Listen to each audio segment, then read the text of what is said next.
Contamos uma história, podemos dizer: naquele Natal fizemos um piquenique na beira da represa, tiramos fotografias. As fotografias trazem lembranças boas, lembranças ruins. Lembramos da imensidão do oceano pela janela do avião. Enfim, rios têm histórias.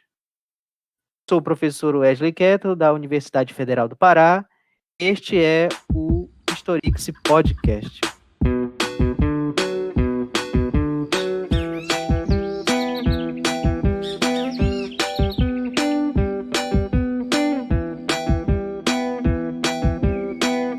No episódio de hoje, vamos conhecer mais sobre Rio Paracauari.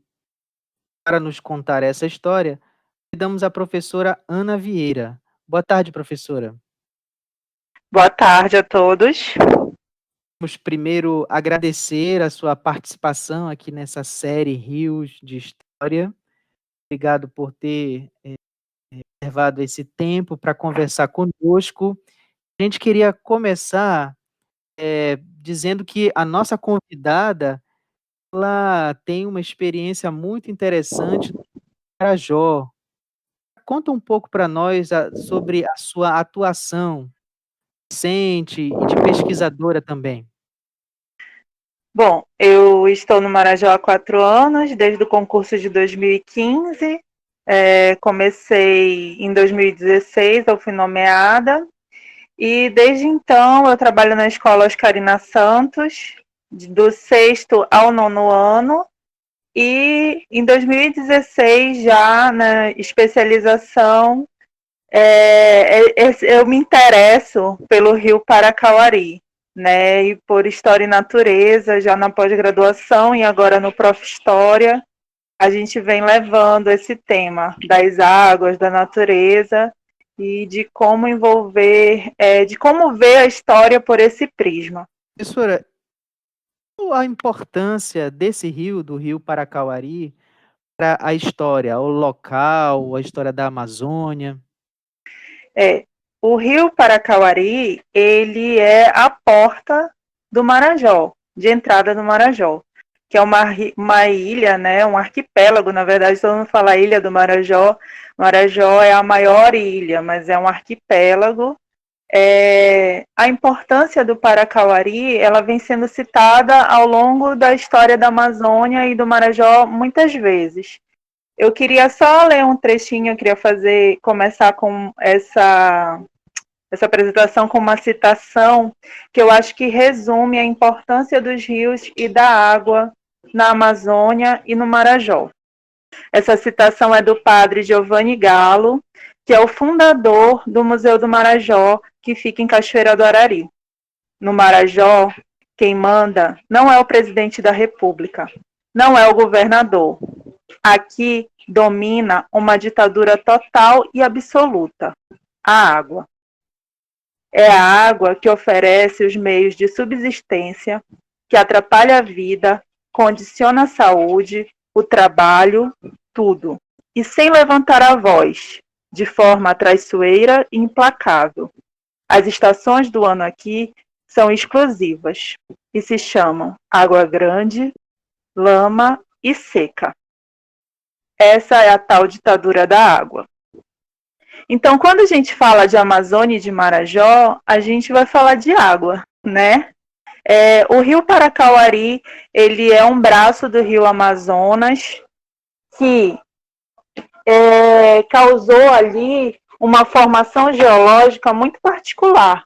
Todo mundo fala que o Marajó é a maior ilha fluvial do mundo, mas, na verdade, o Marajó é uma formação marítimo-fluvial, ou fluvio-marítima, né? Depende de para quem a gente quer puxar a sardinha. O Rio Amazonas, que é o rio que vai dar origem ao Paracauari, ele se forma lá no Peru, né, nas montanhas, numa parte de que a formação se aproxima a cordilheiras, e aí ele vem se juntando com outros fluxos d'água no meio da floresta tropical. Então ele atravessa aí pelo menos 3 biomas. E a gente acredita que o Marajó é um acidente geográfico que aconteceu há milhares de anos atrás, né? Os geólogos ainda não chegaram a uma conclusão, mas em algum período de cheia, o fluxo de água foi tão grande ao ponto de afastar do continente 40 quilômetros quadrados de território. E aí a gente ficou com a formação do Marajó. Então, o Paracauari, que é o rio que passa na frente de Salvaterra, de Soure, ele tem a sua importância para os povos pré-históricos, né, da Amazônia, antes da ocupação, e até pré-ocupação humana, porque ele vem ali construindo, né, e esculpindo as particularidades daquela região. Ao longo do Paracauari, a gente vai encontrar a parte do Marajó que é muito verde, a parte do Marajó que contém mangues, que dão os espetáculos dos guarais e que trazem abundância àquela região. Que é diferente, né? A parte que o Paracauari não toca do Marajó é a parte que é o Marajó que a gente chama de Marajó longínquo, que tem outras características, outra geologia, outra característica de ocupação humana. Então, o Paracauari, ele vem sendo citado aí ao longo de toda essa ocupação do Marajó, ele já foi chamado por outros nomes, e quando a gente chega nos dias de hoje, a gente observa que o Paracauari, ele continua sendo fonte de alimento, de transporte e de toda essa história do Marajó.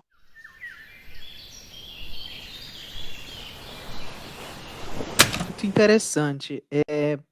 Professora, como é que o rio Paracauari tem sido retratado pelos historiadores, né, pela historiografia?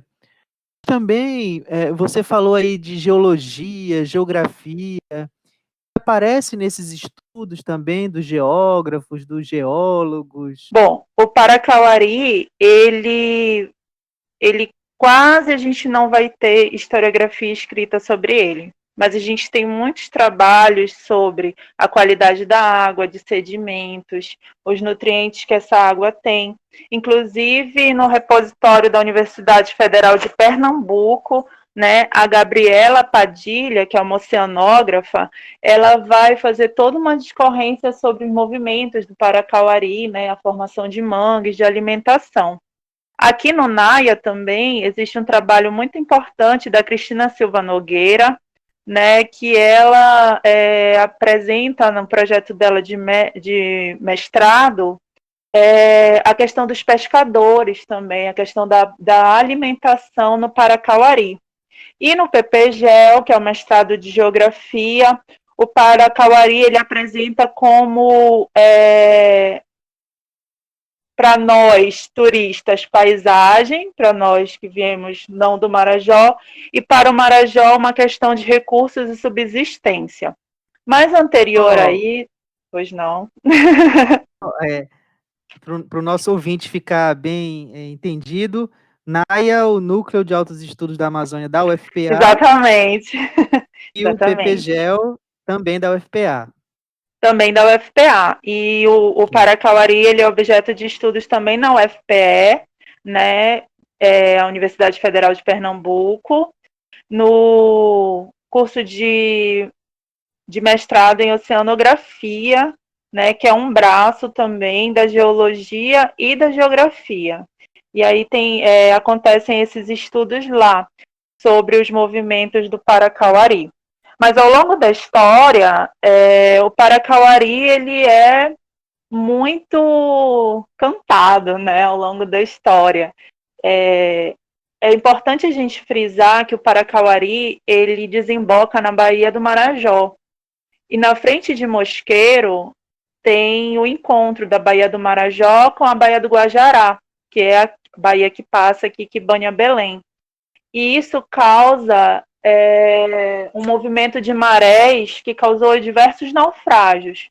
Inclusive, a primeira tentativa da invasão do Marajó para que se escravizasse os indígenas, né?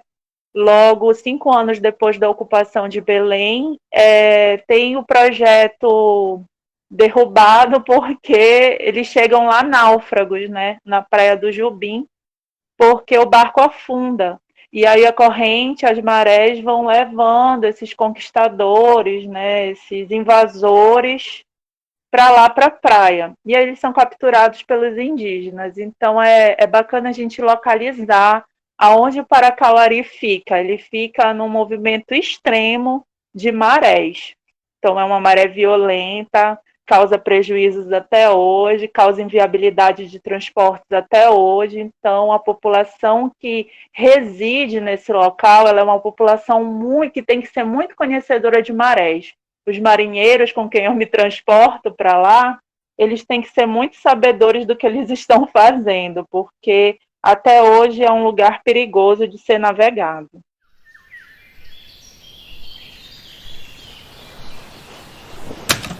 Como a gente pode conhecer essa história mais antiga por meio dos arquivos, memorialistas, documentos históricos? Você podia falar um pouco para nós se isso aparece em documentação? Sim, a documentação sobre o Marajó e, por conseguinte, o Marajó próximo, né? Esse Marajó que hoje em dia a gente chama de Marajó turístico, ela é bem vasta, desde a invasão, né, da fundação do território que hoje a gente conhece como Belém. Existem registros de diversas expedições que foram, diversas incursões que foram tentativas de conquista do Marajó. E os indígenas do Marajó, principalmente os Nhangaíbas e os Aruães, eles criavam emboscadas para, quando os navegadores conseguiam enfrentar o encontro das baías e chegavam lá, a ilha que a esse tempo eles chamavam de Joanes, eles na verdade, era uma viagem que era muito evitada, porque os índios usavam seu conhecimento da região, das marés, dos igarapés, dos furos, para que esses navegadores fossem assassinados ou fossem devolvidos ao continente com, às vezes, mutilações, né? Então, a gente encontra essa documentação, alguma parte no Museu do Marajó, outra parte nos arquivos, né, no arquivo público mesmo, nas caixas de Salvaterra e Soure, a gente encontra essa documentação registrada pelos naturalistas, o Von Martius, né, que vem na comitiva da princesa Leopoldina, ele chega ao Marajó, ele fala da movimentação intensa do rio, ele fala da dificuldade de chegar no Marajó, ele fica muito encantado com a abundância que o rio proporciona, com a diversidade de paisagens, com as aves, tudo isso sobre o rio e sobre as populações marajoaras, elas estão retratadas aí. E até hoje nós temos os memorialistas que residem em Salvaterra, Soura e Cachoeira do Arari, né? E um deles, né, eu acho que o mais famoso é o Dalcídio Jurandir, que é um escritor que ele retrata o Marajó, ele tem muito essa cronologia do rio, de tudo que tem que acontecer na seca e todos os movimentos econômicos que só acontecem na cheia, a movimentação do gado, a vinda para a capital, como era difícil com as embarcações daquele tempo. Fora o Dalcídio, nós temos as letras de Carimbó, que falam da invernada, que é o tempo de chuvas no Marajó. Nós temos algumas poesias sobre a região, trabalhos de outras áreas também, que contemplam essa região, como trabalhos de literatura, né, de vocabulário marajoara. Então, a gente consegue ver o Paracauari e o Marajó retratado nesses diversos trabalhos.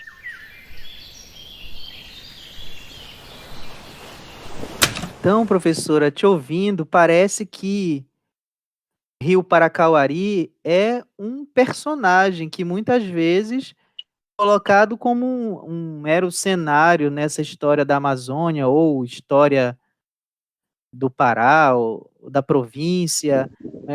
É isso mesmo? Como é que você sente essa ausência, muitas vezes, do rio como um agente histórico? O rio, ele é cantado nas letras de carimbó, com o nome dele completo, né? Inclusive na minha pesquisa consta essas letras, porque até hoje o rio, para o Marajoara, ele toma dois lugares. Um, ele é o regente da vida, né? Ele que vai definir se você vai conseguir se deslocar ou não, se você vai ter certo peixe para comer ou não, se é tempo de caranguejo ou não, se o medicamento vai chegar ou não. E agora todo o abastecimento da cidade também chega pelo Paracauari. Isso sempre aconteceu, né? O Dalcídio mesmo, ele vem retratando a importância desse rio como meio de transporte, ao mesmo tempo os naufrágios, né? Mercadorias importantes que nunca chegaram ao Marajó. Eu que estou há 4 anos no Marajó, vivi, né, na pele, muitas vezes que eu não pude me deslocar porque o rio não apresentava uma navegabilidade segura.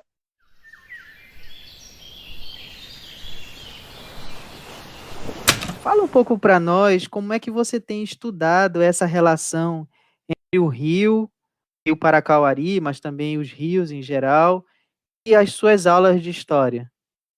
Bom, a gente tem que, para dar, como já diria a professora Flávia Caymmi, a gente, para ensinar história ao João, a gente tem que saber de ensinar de história e de João. Então, o que acontece? Ao longo desse meu trabalho, eu observei que muitas vezes, enquanto eu estava ensinando pré-história e estava falando que as primeiras civilizações se localizavam, as primeiras vilas, na verdade, ainda nem eram civilizações, as primeiras ocupações humanas que lidavam com a agricultura tinham que estar perto de um curso d'água por causa da irrigação, por causa da sede dos animais, de alimentar os animais, por causa da praticidade de morar perto da água por conta de transporte, de higiene, essa infinidade de motivos, né? Nós que somos amazônidas sabemos o quanto a água importa na nossa vida. Eu comecei a observar que muitas vezes quando eu falava, quando tem cheia no Egito, eles trabalham com essa e essa parte da economia. Olha, Cleópatra chegou a Roma através deste curso, e se não fosse esse curso d'água, não teria transporte. E aí comecei a dar as civilizações intermediárias, né? Egito, Mesopotâmia e China. E aí os alunos muitas vezes levantavam a mão, professor, igual aqui, professor, igual a gente. Olha, nós usamos o rio assim.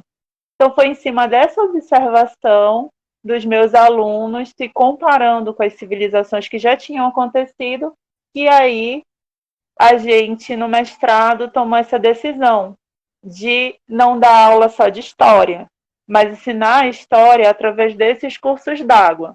Então, eu posso dar uma aula de Egito ou eu posso dar uma aula de Nilo.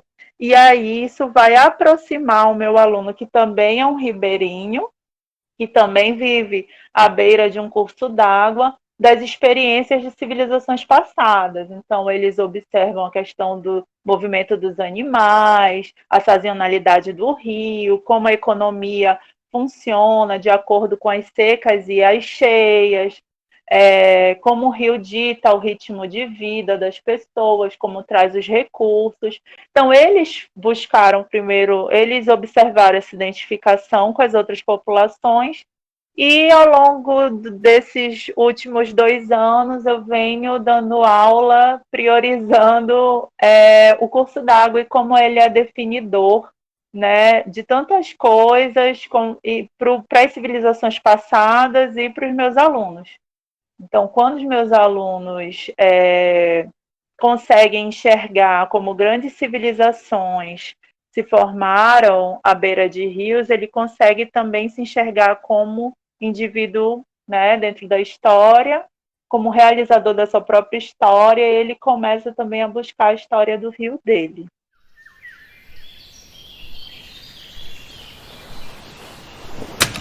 Muito interessante a oportunidade que você dá à voz do aluno, né, para o aluno bem poder falar, e isso buscar ou fazer você buscar uma outra diretriz, né, de metodologia de ensino.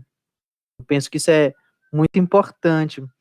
E no início da nossa conversa, você foi falando assim sobre dados geológicos, geográficos, climáticos. Aí eu lhe pergunto como é que isso aparece numa aula de história ou não aparece? Quer dizer, para você privilegiar o Nilo e o Paracauari, eu penso que dá a impressão que é necessário essa interdisciplinaridade, ou não? Bom, essa questão interdisciplinar, ela surge o tempo todo, porque foram os meus alunos que me disseram o significado da palavra Paracauari, né? Pará quer dizer mar de água doce, ou rio-mar, né? Aquele rio que você não consegue enxergar as margens. E Cauari quer dizer as águas mais profundas. Quando os meus alunos já me trazem isso não é mais um dado histórico, isso é um dado de línguas, isso é um dado das ciências das linguagens. E aí a gente tem que se aprofundar nisso. Eu tenho alunos que vêm de uma dinastia de pescadores, então quando a gente vai falar de rio, o aluno ele entende de vento, ele entende da maré, ou de uma dinastia de cozinheiras de comida regional. E aí esse aluno, ele fala dos peixes que estão disponíveis, ele fala do camarão, ele fala que o guará é cor-de-rosa porque ele come camarão. Então, aí começa a interdisciplinaridade, porque a gente tem que trazer essas ciências que, para quem trabalha com interdisciplinaridade, chama de ciências auxiliares, que na verdade não são ciências auxiliares, às vezes elas tomam o lugar, né, da aula por completo, para um lugar de protagonismo na aula de história, porque você tem que discutir o Rio a partir também do conhecimento que os alunos têm sobre ele. E não só trazer conhecimento, trazer dados, trazer informações. Aquele aluno, ele vive lá, então ele também entende coisas do Rio que ele quer trazer para a aula. E nem sempre esses dados são só históricos. Às vezes são dados que pertencem de outras ciências. Ao passo que também é importante o aluno entender que o Marajó é um acidente geográfico, que ele saber de geologia, ele entender a temporalidade que isso aconteceu. Quando o aluno fala que Marambaió quer dizer anteparo do mar, né, que era o nome que os nhangaíbas davam à ilha, você entende que ali é onde faz barreira para que o Oceano Atlântico não entre com violência no continente.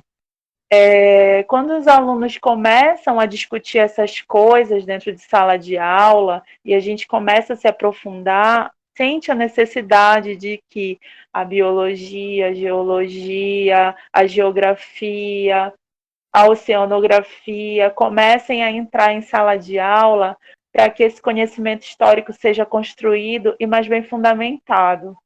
Acho que é isso. Desde a graduação, na verdade, eu entendo que o conhecimento não são caixinhas.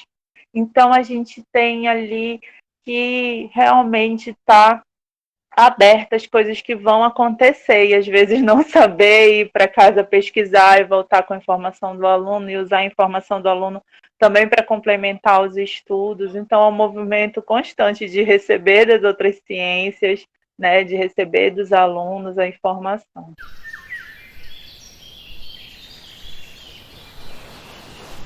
Essa parece ser uma aula bastante diferente, uma aula de história bastante diferente daquelas que a gente está acostumado a ouvir, né?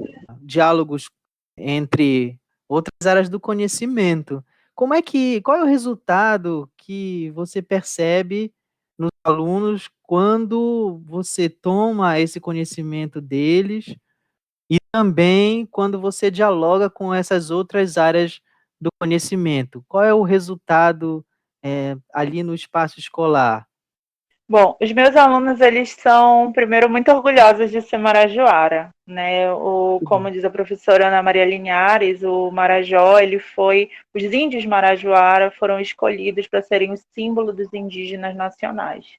Apesar dos povos originais do Marajó, né, os índios que eram de linhagem pura do Marajó, que estavam lá há algumas centenas de anos, eles não terem tido contato, né? Os portugueses, eles tiveram contatos e puderam registrar a forma de vida dos Nhangaíbas e dos Aruãs.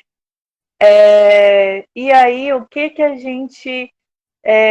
qual é a importância de ter uma aula dessa em que o aluno se sente muito orgulhoso do seu lugar, mas às vezes não tem conhecimento técnico, né? Ele conhece o grafismo, ele conhece o carimbó, ele conhece as comidas, ele sabe o movimento das marés, mas o professor vem ali e diz assim, olha, nós somos assim como os egípcios, nós fazemos a nossa alimentação 6 meses com esses nutrientes e 6 meses esses nutrientes não estão presentes.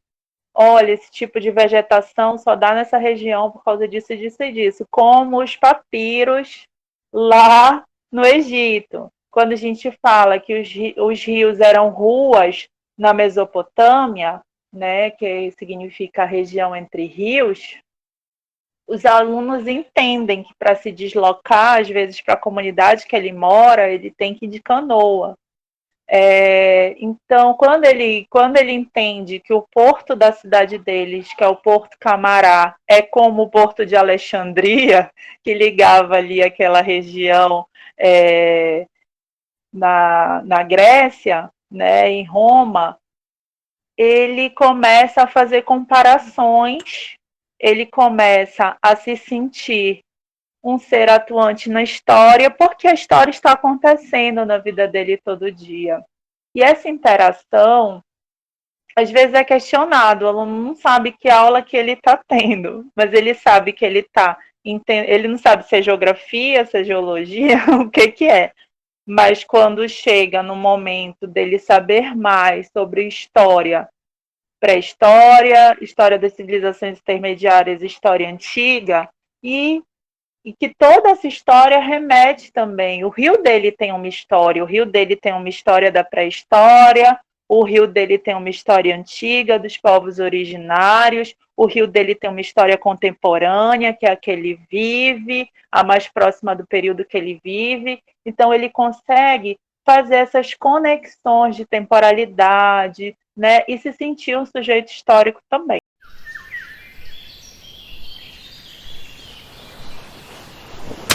Ora, professora, me parece que isso não está presente no livro didático, não é? O Rio Paracauari não está presente nesse material que os alunos recebem. O Nilo, sim. Como é que você trabalha essa ausência? Como é possível fazer isso? Essa ausência a gente não tem, na verdade, na escola, no ensino básico, a gente não tem o material de estudos amazônicos, que seria um material extremamente importante para que nós fizéssemos esses estudos da nossa região. Então, o professor de estudos amazônicos, que é outro colega guerreiro que está lá montando seu material, ele tem que elaborar um material para que essas aulas sejam ministradas, porque esse material não é disponibilizado pela rede pública. E é assim que a gente trabalha, porque eu escolhi o livro que eu acho que é o melhor, né? Que é o Projeto Araribá. O Projeto Araribá, ele traz mapas animados, inclusive, mapas de alimentação. Ele faz questão de trabalhar essa questão das iconografias. Então, assim, o Rio Paracauari, ele não está no livro didático, mas ele está na cidade do meu aluno. Eu posso dar uma aula sobre Nilo, falar na navegabilidade do Nilo e como ele era usado para transporte, e aí o meu aluno teve oportunidade de ir no porto e se transportar para a capital ou para outro município do Marajó. Quando eu falo ali das questões da negociação econômica que era feita de produtos entre lugares da Mesopotâmia, o meu aluno entende que a gente tem que explicar por que a gasolina é mais cara no município. A gasolina é mais cara no município porque ela só vem pelas balsas. Por que a alimentação, alguns alimentos são mais caros? Por que a Coca-Cola é mais cara lá no município? Porque tudo que vem para o município vem pelo rio. Então, o meu aluno ele vai aproveitar as informações do livro didático, porque eu sou super pró livro didático, às vezes é o único livro que o aluno vai ter. A gente tem sim que utilizar o livro didático, porque às vezes o aluno não tem dinheiro para xerox, então a escolha do livro didático é muito importante. O Rio Tigre, o Rio Eufrates, o Mar Mediterrâneo, né, eles vão todos estar no livro. E o Rio Paracauari está na frente dele, para a gente extrair as experiências que o aluno já teve com o rio e fazer essa comparação, já que o Paracauari não está no livro didático.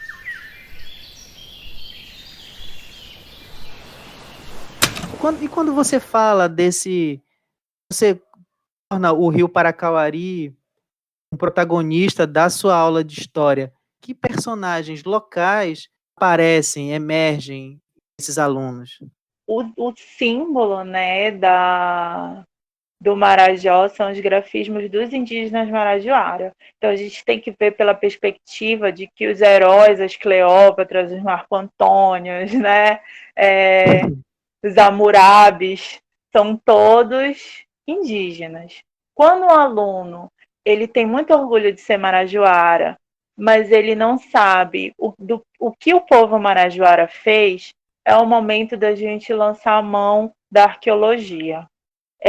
A professora Denise Chan, ela tem um projeto muito extenso no Marajó, né? A professora, inclusive, o penúltimo texto que eu li da Denise Chan, eu estava fichando o texto no barco quando eu cheguei na ilha, eu tive a notícia de que a professora Denise Chan tinha desencarnado, e aí foi um momento assim de baque, porque alguns alunos meus, principalmente do cursinho, que são mais velhos, tiveram contato nos sítios arqueológicos com a Denise Chan. Ela ficou muito tempo na ilha. Quando a gente lança a mão desses trabalhos de arqueologia, a gente começa a fazer o remonte de um povo que vivia utilizando todas as tecnologias da floresta e as tecnologias do rio. A floresta, tanto a floresta líquida, né, construindo bancos de areia para que eles pudessem, na época de seca, eles construíam bancos de areia para que quando as marés grandes viessem, eles pudessem sair na canoinha sem virar. E na época de cheia, eles construíam lagos. Então, eles faziam uma vala que ia até um ponto seco da ilha, deixava ali entrar água, peixes, e quando no tempo das marés grandes eles não tinham que se arriscar indo para o meio do rio pescar.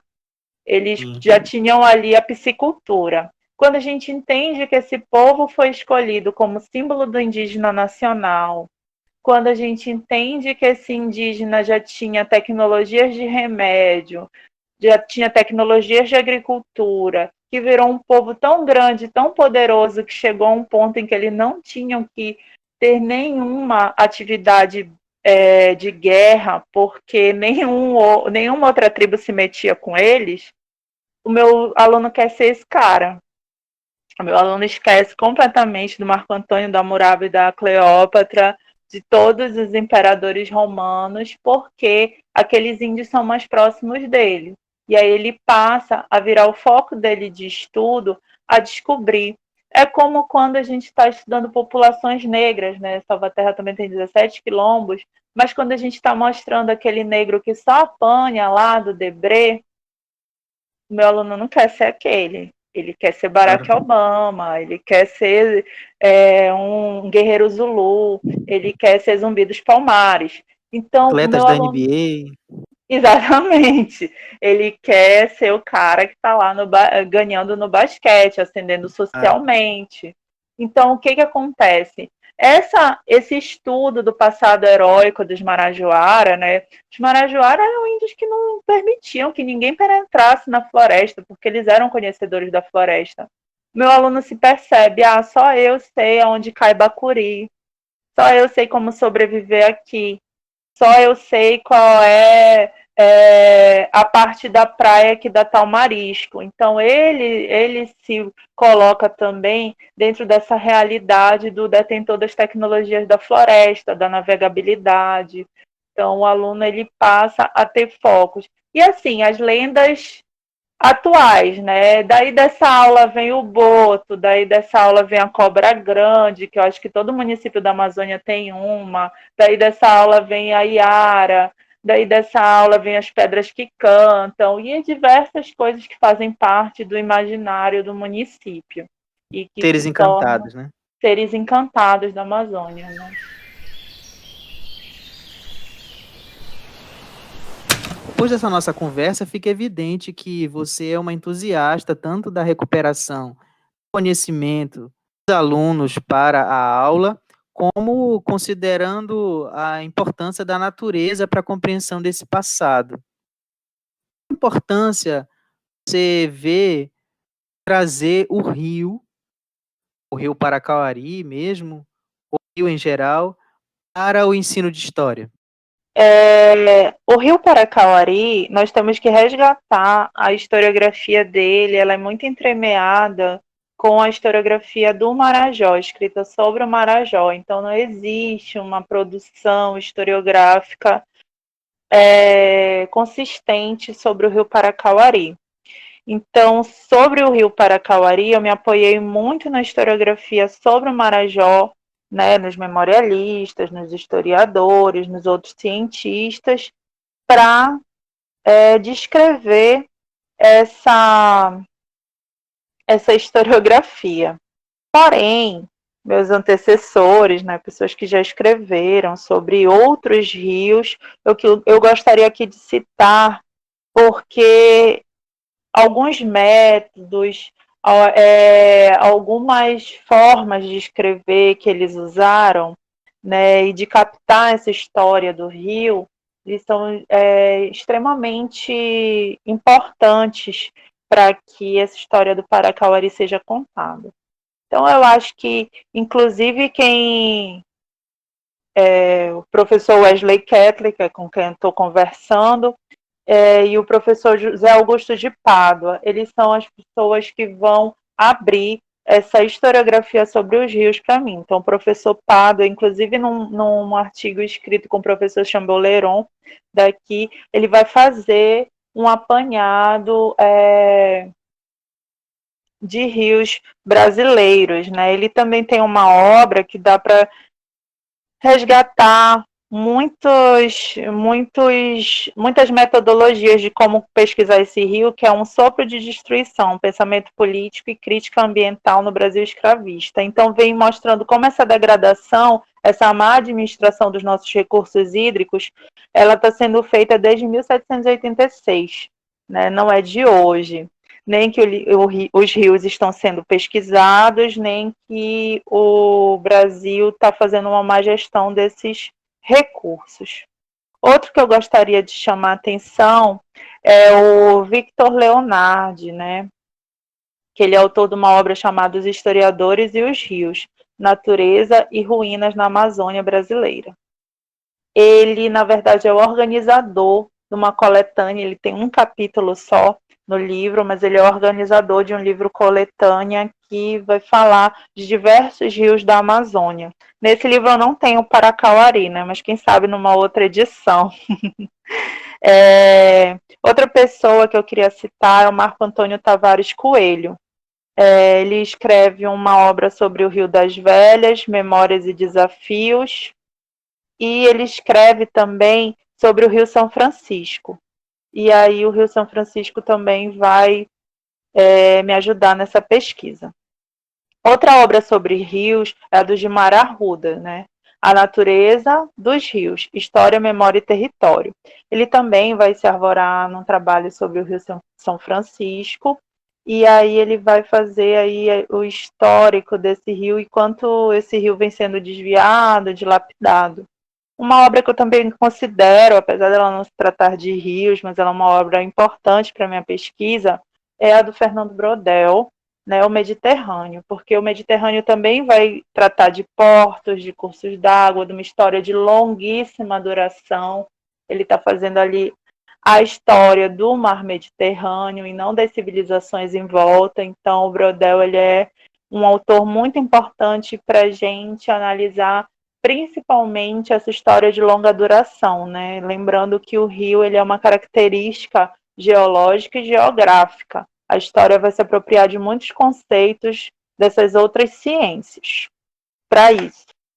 Fora da historiografia, não, ainda na historiografia, né, a professora Ana Maria Linhares, que vai falar muito sobre os rios,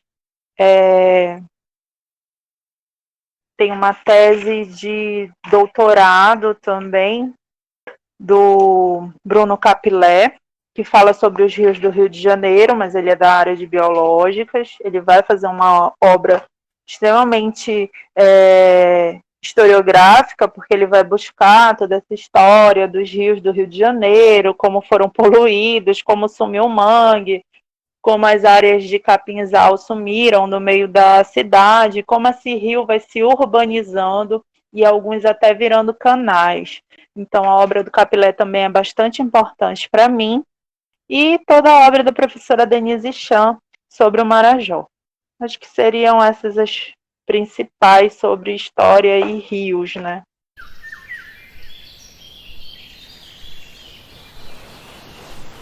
Professora, para quem nos acompanhou até aqui, a gente gosta de dar um bônus, deixar uma sugestão de leitura, pode ser da história, pode ser da literatura, que você esteja lendo agora, pode ser, aí você fica à vontade para sugerir para os nossos ouvintes. Bom, eu só tenho lido coisas da dissertação ultimamente, né? Aproveitando a quarentena para ir caminhando com o trabalho. Então, eu queria recomendar. Eu tenho 3 recomendações. A minha primeira é uma obra de arte que saiu pela editora Senac, é um livro muito bonito, o valor dele é muito legal.